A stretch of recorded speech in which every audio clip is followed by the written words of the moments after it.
Hi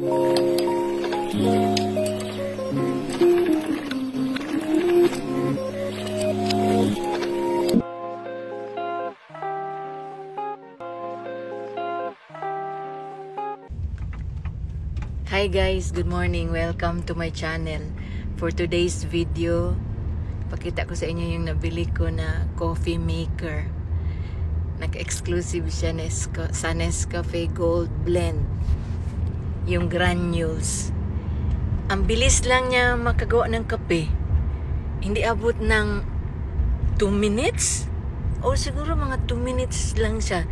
Makainom ka na ng kape. So, yun lang. See you later. Bye-bye.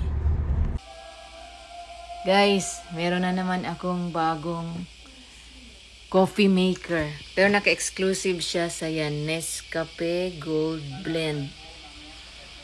Hindi pwede ibang kape. Ito lang yung kape niya, guys. So, ito lang ang pwede niya kape. Tapos, ito yung una namin. Ito yung una kong binili. Lahat ito, binuhos ko dito. Ito na. 30 cups ito. Ito na ang laman niya yan. Yan din yan.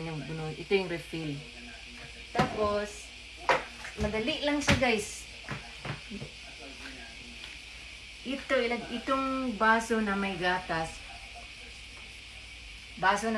Lagay mo lang dyan. On pala muna. On muna ito. Yan. Ito nga, di ko ma-on. After mo yan i-on, itong baso na may gatas, lagay dyan. Ito na lever, ibabol niya ang gatas para maging latte. Ganyan ko, ha.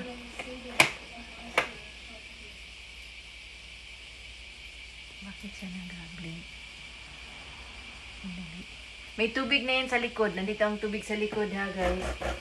Yan, ibabol niya una ang nag-steady na siya.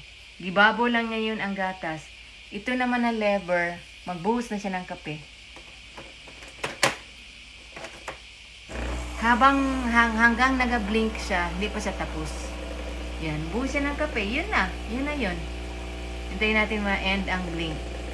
Pero hindi mapuno ang baso.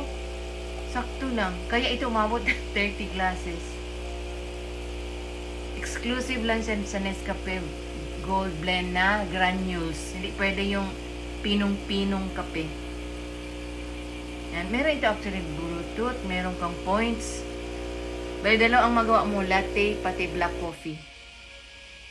Tapos na siya pagkatapos siya mag-blink, pwede mo nang kunin ang baso mo. Yun. No, hindi pa siya tapos kasi nagatulog pa siya. Oh, finish. Yan na. Okay. Yan na ang labas niya. Para siyang latte.